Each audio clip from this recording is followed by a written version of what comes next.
Thank you for hosting from San Diego, California, Encinitas. San Diego sunshine, waking up the coastline, warming up a brand new day. Out in Detroit City, man, it's such a pity, going on so far away. If I really miss you, want to hug and kiss you, share a San Diego day.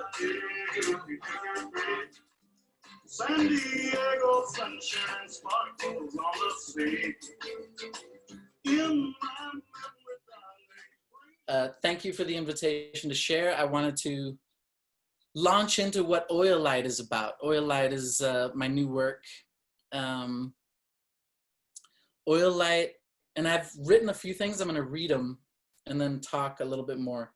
Oil Light is the new work, a multi-dimensional expression of the death of whiteness in the author, an attempt to decolonize the soul as the body's engine is running so furiously that the oil light has come on and it is time to pull over. Have a look under the hood and consider how to move forward with the tools you have.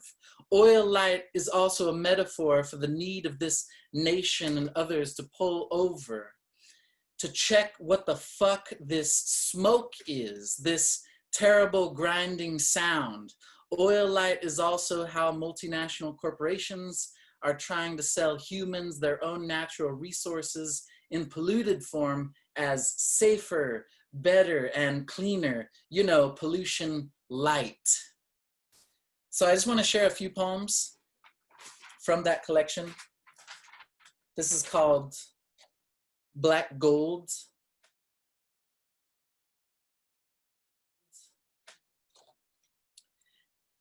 Taint your body with some coffee. Sail to the middle of town.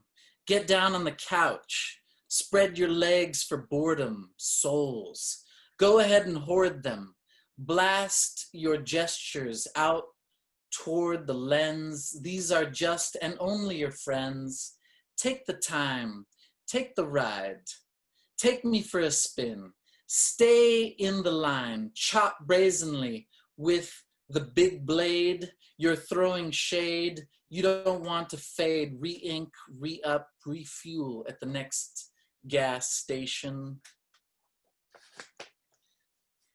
And this is called, thank you. This is called Talking to the Dead.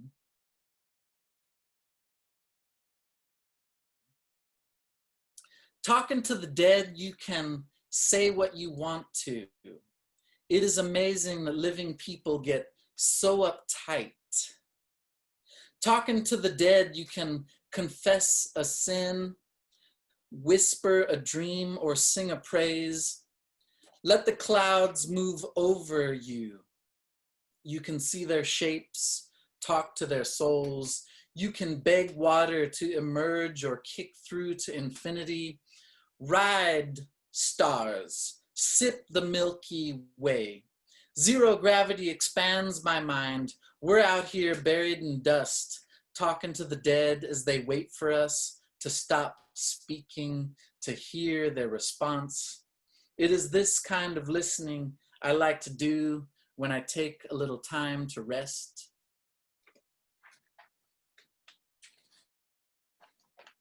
Woo! The mask of authority walks around the car.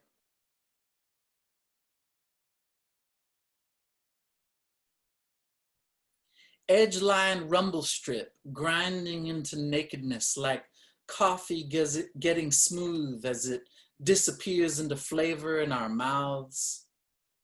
Causing drug-induced spike in intellect, give me the saddest song.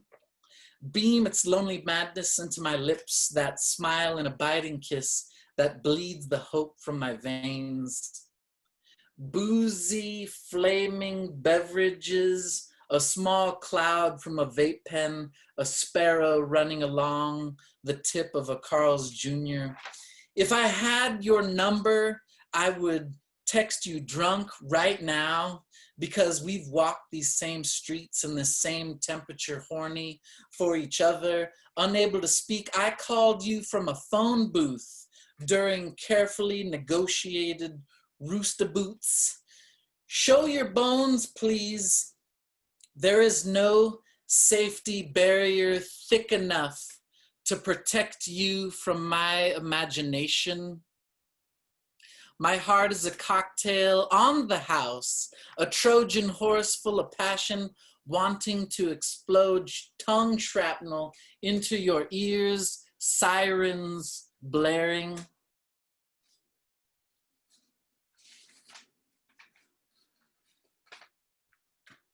Thank you, thank you. Take a sip of your drink.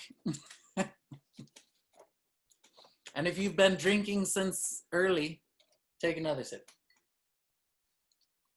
Okay, this is called dripping.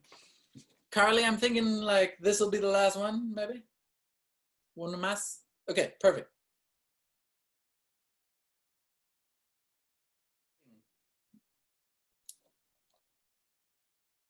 Breast drip into the oil pan, like open hands, each man nursing the earth for one more drop of milk to grow his ride, to fuel his mind with acceleration and speed, because slow stillness is too much to handle. I mean, even the slow way I'm reading this is too much to handle.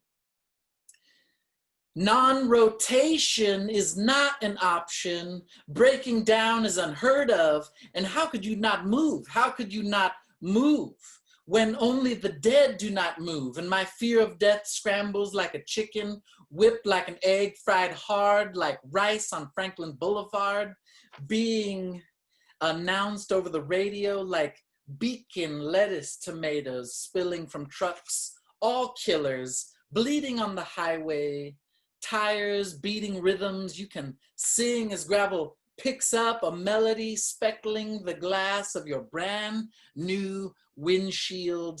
Claim denied because you were texting the whole time. You know you were.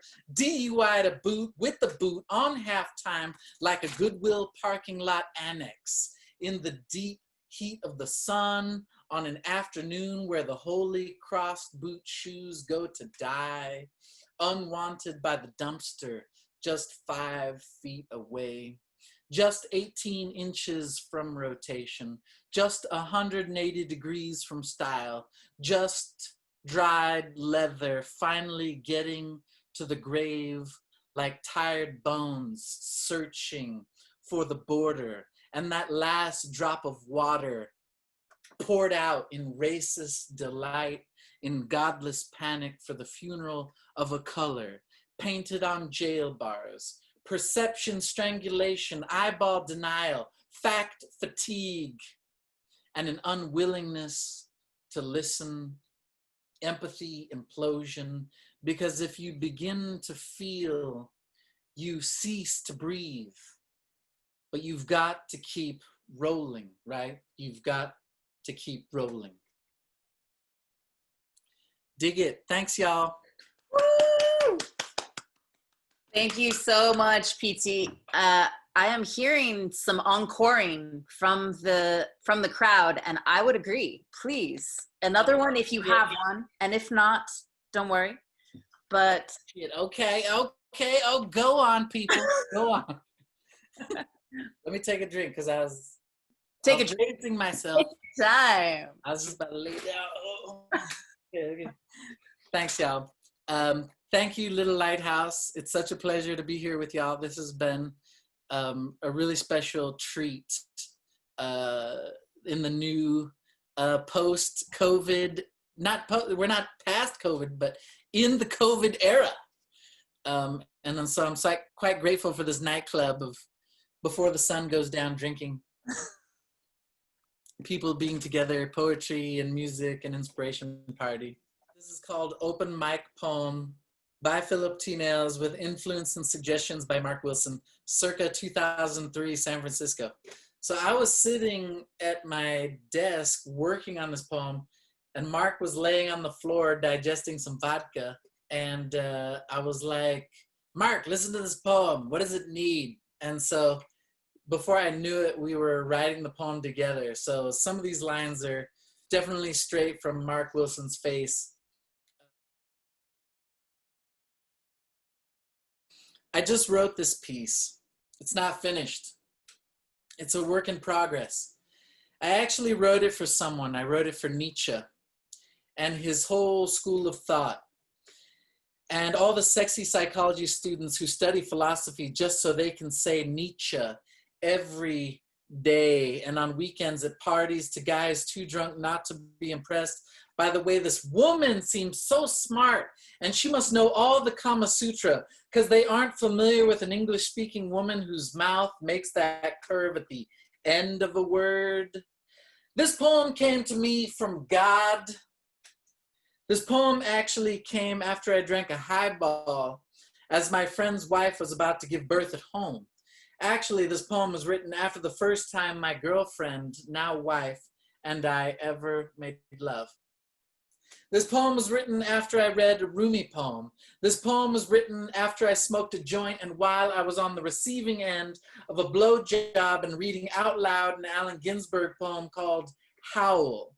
I wrote this poem after checking a book out from the library on postmodernism, and after I finished wrapping a birthday present for my godfather, a book of literary critiques on the greatest contemporary painters influenced by Spanish surrealists. I wrote this poem in the back of a station wagon, heading across the Brooklyn Bridge while drinking port wine after casually making out with a stranger.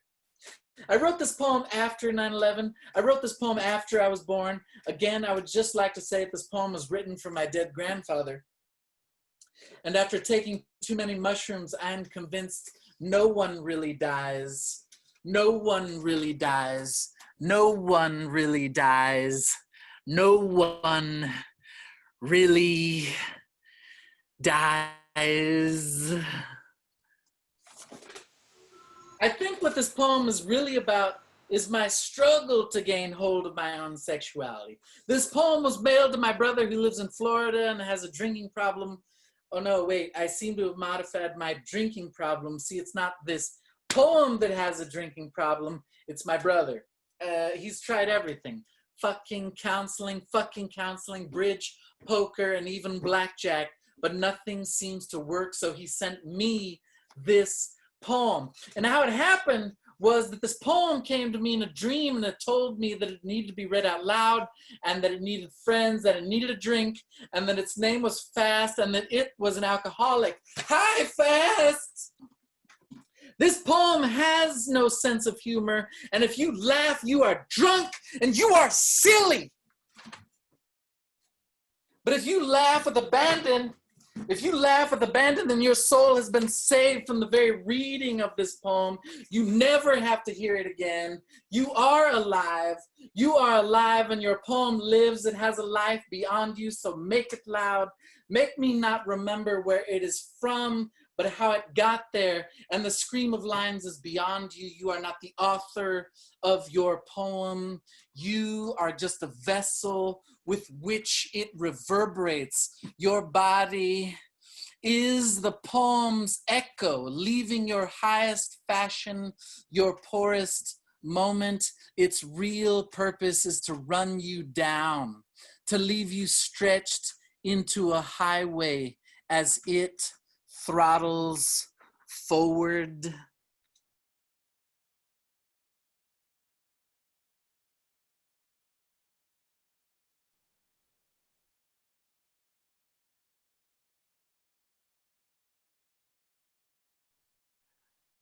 You know, I have chapbooks for sale, records. Wait, let me show you the record. This is the record we made. It's called Evidence, 12-inch vinyl. And some CDs.